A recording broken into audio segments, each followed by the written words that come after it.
Nananatili naman ang Tropical Storm Enteng ang lakas nito habang mabagal na umuusad sa karagatan sa silangan ng Polillo Island. Para sa iba pang detalye tungkol sa bagyo, makakausap natin sa kabilang linya si Aldsar Aurelio, ang weather forecaster ng Pag-asa. Magandang umaga sa iyo, Aldsar.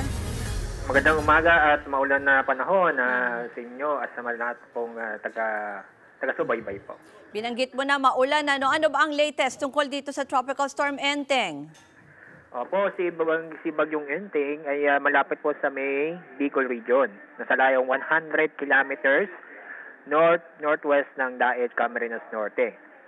Si Enteng ay napanatili ang lakas ng hangin na malapit ito sa gitna na umaabot sa 75 kilometers per hour. Samantalang pagbugso ng hangin ay umaabot sa 90 kilometers per hour.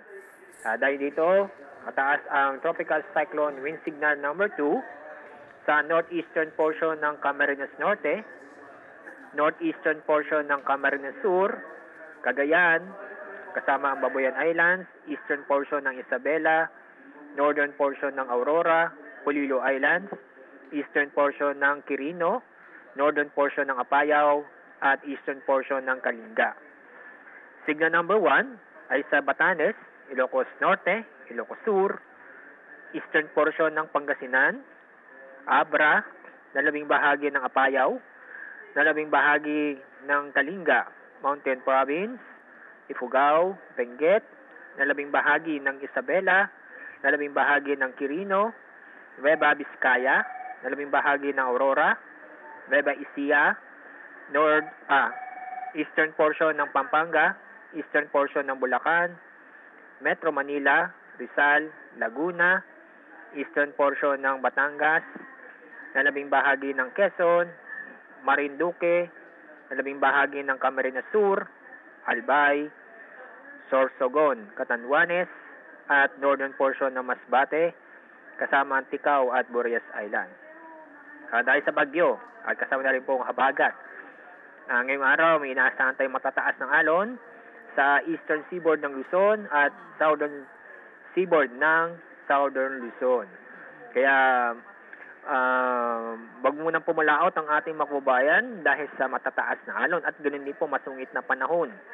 Dahil sa bagyo, matinding pag-ulan na naasahan po natin ngayong araw sa malaking bahagi ng Bicol Region, Calabarzon, Metro Manila, Bulacan, Aurora, and kasama na rin po ang Isabela, Quirino, Nueva Ecija, Marinduque at Romblon. Okay. Apo. Aldsar, yung binanggit mo na kasi Metro Manila is under signal number 1. So itong nararamdaman natin ng mga pag-ulan, pati itong hangin ay dahil sa ano ba ito pinagsamang epekto ng bagyo at ng habagat? At ano pa yung inaasahan natin mula dito sa epekto ni Enteng? Yes po, itong naranasan natin dahil sa bagyo at habagat. Dito sa Metro Manila, maulan ang panahon ngayong araw at magtatagal po yan hanggang 2 araw pa. So maaaring pa sa Huwebes ay tinigagan na panahon. Dahil sa bagyo, kapag hindi magbago ang pagkilos nito, maaaring mayang gabi o hapon maglandfall sa Isabela, Cagayan Isabela area, and posibleng lumabas ng PAR sa Wednesday ng gabi o Thursday ng umaga. Okay. May information ka ba? Alam ko kasi may ibang naka-assign dito sa mga level ng dam. Pero ano ba ang dapat bantayan pagdating dito sa mga dams? Saang areas?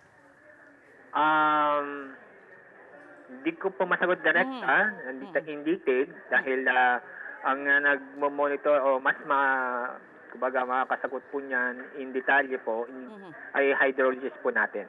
Pero ang masasagot ko lang po, masishare ko lang po sa inyo na patuloy pa rin ang pag-ulan sa mga lugar na saan ang ating mga dam. So, minumonitor ho natin yan. Sa ibang detalye ay bibigay ko po sa hydrologist natin. Maraming po salamat kay Aldsar Aurelio, ang weather forecaster ng Pag-asa. Mga kapatid, Jess De Los Santos po, huwag magpahuli sa mga umaaksyong balita at napapanahong issue sa bansa. Para sa mas malawak na balitaan, mag-subscribe at mag-follow sa social media pages ng News 5.